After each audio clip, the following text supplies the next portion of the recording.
गर्मी आई, सूरज ने आग बरसाई, गांव ने मिलकर ठंडी राह अपनाई।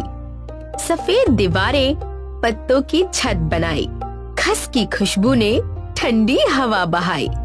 मिट्टी के मटके ने ठंडक घर लाई, मिलजुल कर सबने खुशियाँ फिर पाई।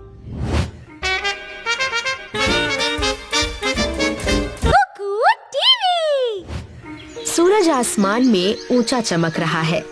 जमीन सूखी और पीली दिखाई देती है। हल्की हवा चल रही है जो धीरे धीरे धूल को उड़ा देती है। दूर एक पेड़ के नीचे एक गाय खड़ी है और अपनी पूंछ हिला रही है। गांव में चारों तरफ शांति है। यहाँ ना बिजली है, ना ही पंखों की कोई आवाज सुनाई देती है। चंदा और राजू बैठे हैं। चंदा एक बड़ी हरी पत्ती से खुद को हवा कर रही है। पास ही राजू एक तितली पकड़ने की कोशिश कर रहा है, लेकिन वो थका हुआ लग रहा है। उसके माथे पर पसीना है। वो रुक जाता है और अपनी आस्तीन से चेहरा पोंछता है। फिर वो ऊपर तेज सूरज की तरफ देखता है और अपनी आंखें छोटी कर लेता है।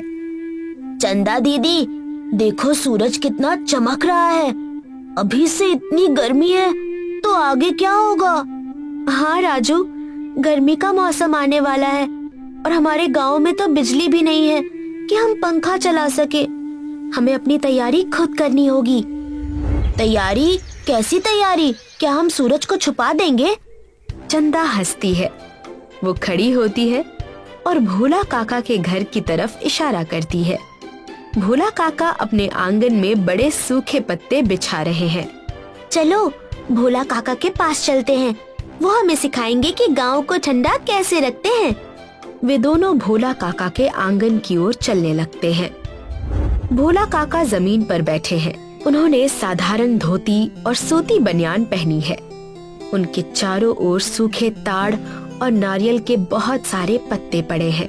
वो लकड़ी की मोटी सुई से उन्हें आपस में सील रहे हैं और एक लंबा बांस पकड़े हुए हैं। वो देख रहे हैं कि बांस मजबूत है या नहीं। इसी बीच चंदा और राजू आंगन में पहुंचते हैं। वे बड़ों को हाथ जोड़कर नमस्ते करते हैं। हवा में सूखी घास की तेज खुशबू फैली हुई है। नमस्ते काका। नमस्ते महेश भैया। आप इन पत्तों का क्या कर रहे हैं? नमस्ते बच्चों, आओ बैठो। ये पत्ते हमारी ढाल हैं। जैसे तुम बारिश में छाता लेते हो, वैसे ही गर्मी में ये पत्ते हमारे घर का छाता बनेंगे। हम इन पत्तों की एक मोटी छत बनाएंगे। मिट्टी की छतों के ऊपर जब ये पत्ते लगेंगे तो सूरज की गर्मी अंदर नहीं आ पाएगी। राजू एक पत्ता उठाता है। वो बहुत बड़ा और खुरदरा है। वो उसे अपने सिर के ऊपर रख लेता है और छिपने का नाटक करता है। वाह, ये तो बहुत बड़ा है। क्या मैं भी मदद कर सकता हूँ? क्यों नहीं, तुम इन पत्तों को सीधा करके महेश को पकड़ाओ।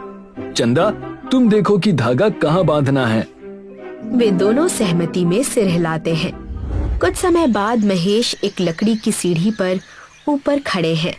सीढ़ी घर की मिट्टी की दीवार से लगी हुई है। तेज धूप से दीवार गर्म हो रही है। नीचे राजू खड़ा है। वो पत्तों का एक भारी गट्ठर उठाता है और ऊपर की ओर बढ़ाता है।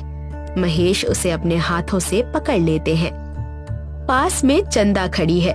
वो नारियल के रेशों की रस्सी से पत्तों को बांध रही है। सब मिलकर काम कर रहे हैं। सावधानी से राजू, धीरे धीरे ऊपर भेजो। भैया, ये छत कितनी मोटी होगी? कम से कम 3 परतें। जितनी मोटी परत उतनी ज्यादा ठंडक। जब हवा इन पत्तों के बीच से जाएगी तो वो ठंडी हो जाएगी। हमें घर के अंदर बिल्कुल गर्मी नहीं लगेगी। वे काम करते रहते हैं। धीरे धीरे छत भूरी मिट्टी से बदलकर सुंदर हरी छत बन जाती है।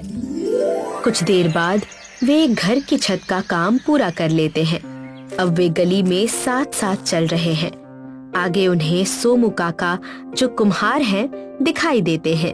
वो एक बड़े ड्रम में पानी के साथ सफेद पाउडर मिला रहे होते हैं। पानी हल्का हल्का बुलबुला बना रहा है और दूध जैसा दिख रहा है। सोमू काका, ये क्या है? क्या आप दीवारों पर दूध लगा रहे हैं? नहीं बिटिया, ये सफेद चूना है। इसे नील के साथ मिलाकर हम दीवारों पर लगाएंगे। लेकिन क्यों? सफेद रंग से क्या होगा?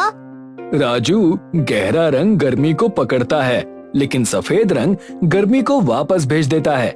जब घर सफेद होगा तो वो सूरज की आग को सोखेगा नहीं।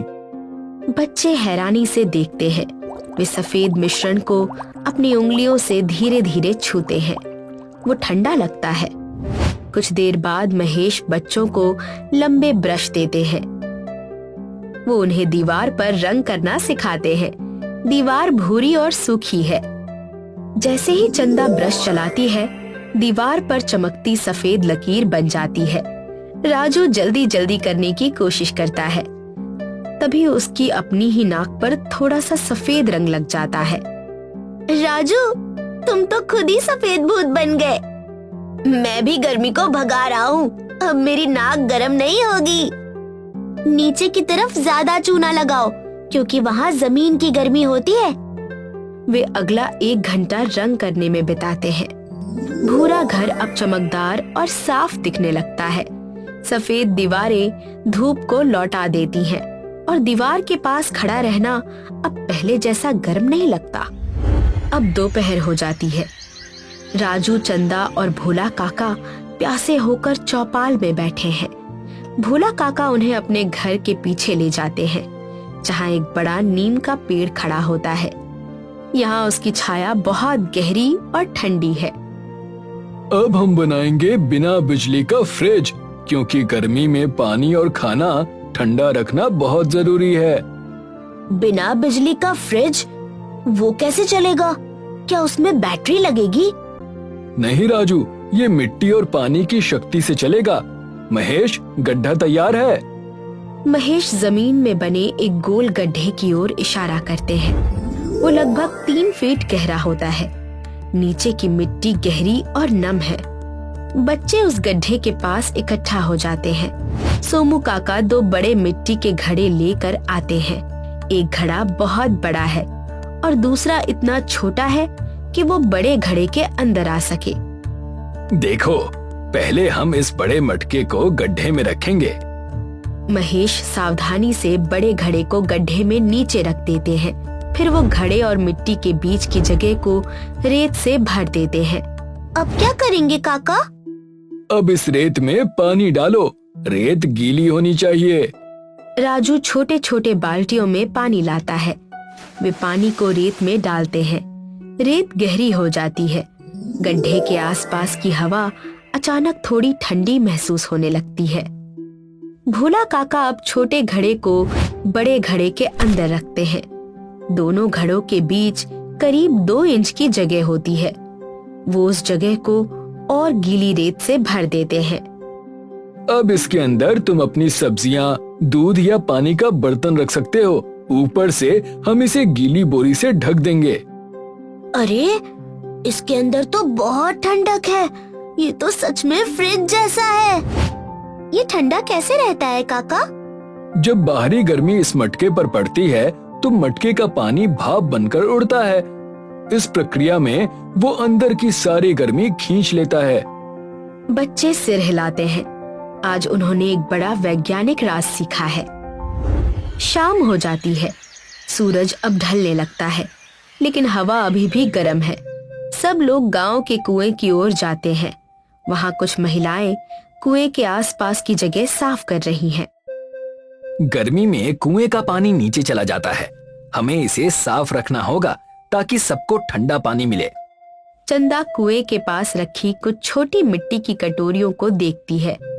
वो उनमें से एक उठा लेती है। काका, क्या हम पक्षियों के लिए भी कुछ कर सकते हैं? उन्हें भी तो प्यास लगती होगी। बहुत अच्छा सोचा चंदा। चलो, हम सब मिलकर पेड़ों पर पानी के सकोरे बांधते हैं। बच्चे उत्साहित हो जाते हैं। वे मिट्टी की कटोरियों में साफ पानी भरते हैं।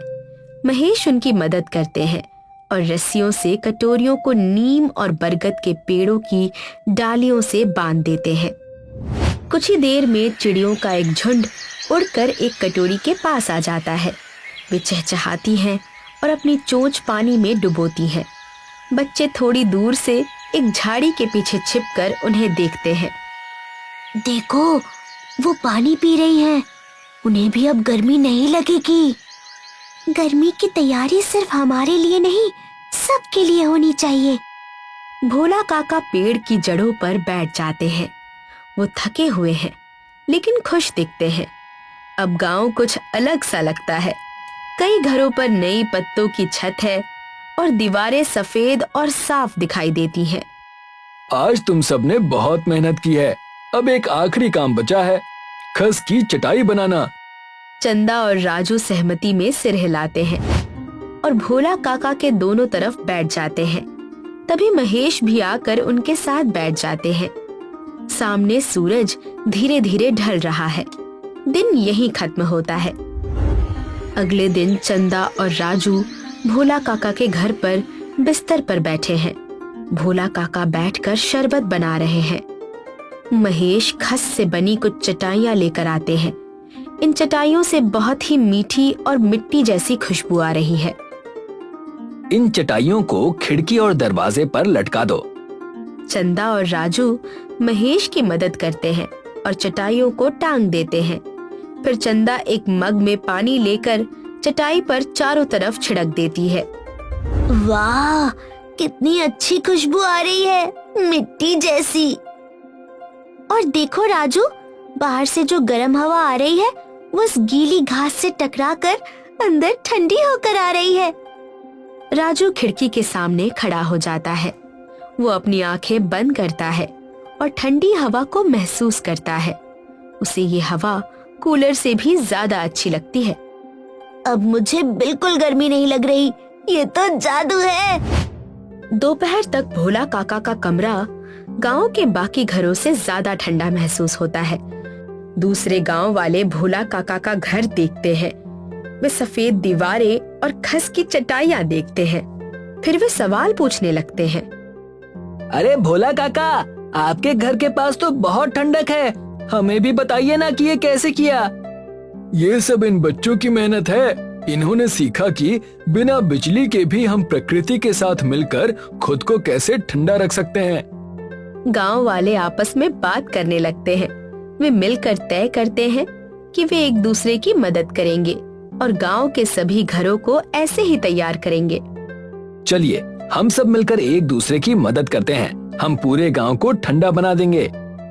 सब लोग सहमति में सिर हिलाते हैं और फिर सब लोग मिलकर काम करने लगते हैं।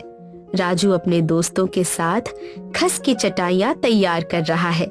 चंदा लोगों की दीवारों पर सफेदी करने में मदद कर रही है। महेश, भोला काका, सोमू काका पत्तों से छत बना रहे हैं।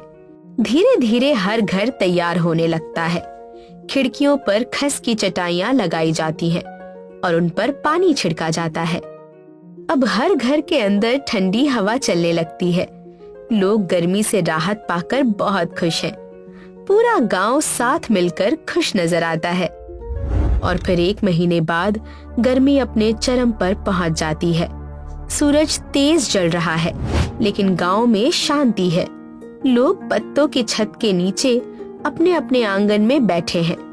अब कोई भी गर्मी की शिकायत नहीं करता। यहाँ चंदा और राजू अपने घर के अंदर बैठे हैं। चंदा जमीन के अंदर बने ठंडे घड़े से आम पन्ना का एक छोटा बर्तन निकालती है। ये लो राजू, ठंडा आम पन्ना, ये हमें लू से बचाएगा। राजू एक बड़ा घूंट लेता है। उसका चेहरा खुशी से खिल उठता है। दीदी, ये तो शहर के फ्रिज से भी ज्यादा ठंडा है और इसमें कोई आवाज भी नहीं होती। हाँ, क्योंकि ये कुदरती है। तभी बाहर से भोला काका की आवाज आती है। वो उन्हें बुला रहे हैं। आ जाओ बच्चों, सब कहानियां सुनते हैं। चंदा और राजू उत्साहित हो जाते हैं। वे जल्दी से अपना पेय खत्म करते हैं और बाहर निकल जाते हैं। कुछ समय बाद सभी बच्चे राजू और चंदा के साथ इकट्ठा हो जाते हैं। चौपाल का बरगद का पेड़ बहुत बड़ा है और उसके पत्ते घने हैं। पानी की कटोरियों की वजह से कई पक्षी भी उसकी डालियों पर आराम कर रहे हैं। पेड़ के आसपास की गीली मिट्टी के कारण हवा ठंडी लग रही है। तो बच्चों, तुमने क्या सीखा? मैंने सीखा कि सफेद चूना गर्मी को भगाता है और मिट्टी का मटका सबसे अच्छा फ्रिज है। मैंने सीखा कि अगर हम मिलजुल कर काम करें और पुराने तरीकों को अपनाएं, तो हमें किसी मशीन या बिजली की जरूरत नहीं है। तभी महेश भी वहाँ आ जाते हैं। और हमने ये भी सीखा कि प्रकृति हमारी दोस्त है। अगर हम उसका ध्यान रखेंगे तो वो हमारा ध्यान रखेगी। सब लोग ताली बजाते हैं। सूरज ढलने लगता है और आसमान सुंदर नारंगी और बैंगनी रंगों से भर जाता है। गांव शांत दिखाई देता है और लंबी गर्मी के लिए तैयार लगता है। रात हो जाती है। गांव के घरों की सफेद दीवारें चांदनी में हल्के हल्के चमक रही हैं। यहाँ कोई सड़क की बत्तियां नहीं है, फिर भी गांव बहुत सुंदर लगता है। हल्की हवा चलती है और छतों पर लगे पत्ते धीरे धीरे हिलते हैं। झिंगुरों की आवाज सुनाई देती है। चंदा और राजू अपने दरवाजे के बाहर खड़े होकर आसमान में टिमटिमाते तारों को देख रहे हैं। दीदी, क्या अगली गर्मी में भी हम यही करेंगे? बिल्कुल राजू, ये हमारी परंपरा है और अब तो हमें सब कुछ याद है। वे अंदर वापस चले जाते हैं। ऊपर आसमान में चांद शांत चमक रहा है। हमारी कहानी यहीं समाप्त होती है।